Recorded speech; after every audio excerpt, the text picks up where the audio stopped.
Tanita Gilbert.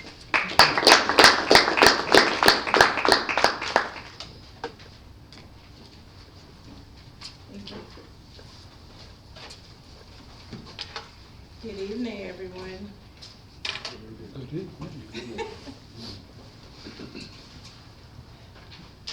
No matter where we are in our journey, the path to success isn't always smooth and straight. Sometimes there are rough patches and unexpected detours along our paths. The journey starts to take a little bit longer than we thought it would. We start to wonder if we made a wrong turn somewhere or if we should turn around and go in another direction. It's in those moments when doubt starts to creep in that it's easy to feel lost or defeated. There have been times in my life where I've made a choice or a decision and I was so sure about it. I just knew that I was doing what I was supposed to do, what I was destined to do, what God had told me to do. Then, when things weren't going so well, when things weren't going smoothly, I started to question myself. Was I going the wrong way? Did I hear God right? But if there's one thing that life has taught me, is this: keep walking. Even when the path isn't clear, even when fear is telling you to stop or turn around, keep walking. I was reminded of this not too long ago when I was playing a virtual reality game. If you've ever played virtual reality, you know how immersive it could be. Once you put on the headset, you're completely transported into another world that seems so real, it's easy to forget that it's just a game. Well, in this particular game, I was being chased by zombies. And I found myself standing on the ledge of a tall building. And the only way to escape the zombies was by walking across the ledge to the next building. Apparently, my fear of heights is greater than my fear of zombies because I froze. And it took me a minute to remember, hey, this is just a game. The danger isn't real. And then I was able to walk across the ledge and make it to the next building and more zombies. What surprised me wasn't the zombies that were waiting for me at the next building. It was when I looked back at my fiance Taj and the other players, and they were still frozen. They couldn't move. Even though I'm yelling to them, hey, come help me kill these zombies, they couldn't move. Even though the game master was in their headsets telling them, hey, everything is okay, you can keep moving, they were frozen by their fear.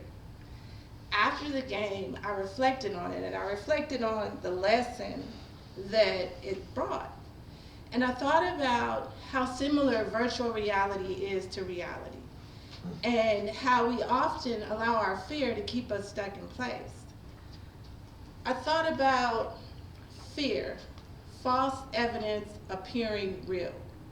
How fear will convince us that we're standing on the ledge of a tall building about to fall, when in reality, there is no building, there is no ledge, and we're on solid ground. We're safe with God in our ear, our headset telling us it's okay, keep moving. The first time I had to lean into this lesson was shortly after I graduated from college.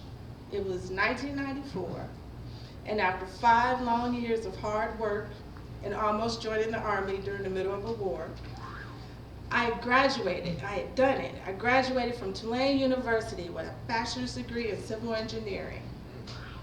And I was excited.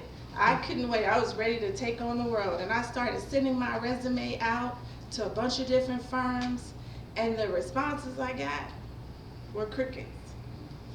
What do you mean no one wants to hire a college graduate without experience? How will I ever get experience if you won't hire me? At first, I was upbeat about it. I thought, okay, this is just temporary. So I started to take odd jobs to make ends meet. The first job I took was at a car dealership. That lasted about a week. Yeah. The mantra at the dealership was, how do you know a customer is lying? And the answer was, their lips are moving. I was like, no, this isn't for me. So I kept walking. The next job I took was a temp job, and it was at a plastic plant that made weed eater parts And my job was to trim the excess plastic off of the weed eaters. And so in order to keep myself motivated and to keep my mind engaged, I would read during my breaks, because I love to read.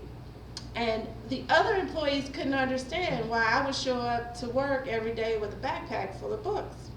So they would start to mock me and tease me and whisper behind my back, look at the little schoolgirl. And I pretended not to hear them, but I did. And eventually, I kept walking. Then one day, something unexpected happened. I went to a wedding for a neighbor. It was a wedding reception. And there was another neighbor that was there that asked me how everything was going.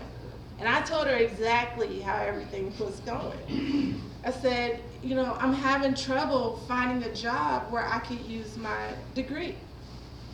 I had gotten discouraged during that time. You know, during the time that I was working the temp jobs and everything, I had gotten discouraged.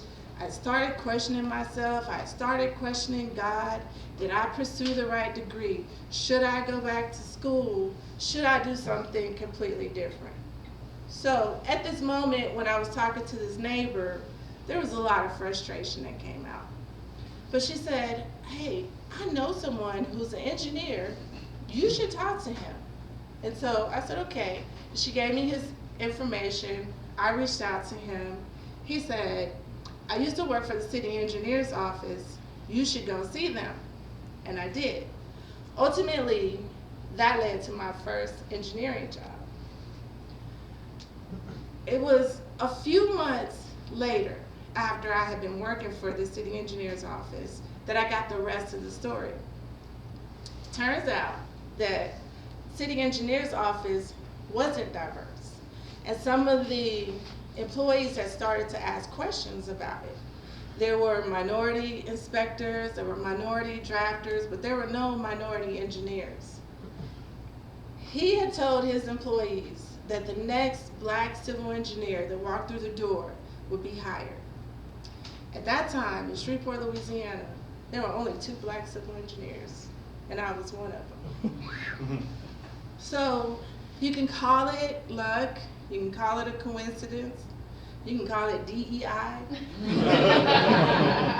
but I choose to call it a blessing. When the path seemed darkest and I didn't know how things were going to work out, I chose to keep walking. And what I learned was faith doesn't give us all the answers. Faith doesn't remove the detours from our paths. Faith doesn't promise us that the journey will be easy, but it does promise us that we won't be alone. So as you're on your individual journeys, the one thing I want to leave you with is this. Trust the process. Take the next step. When fear or impatience or circumstances are telling you to stop or turn the other way, keep walking.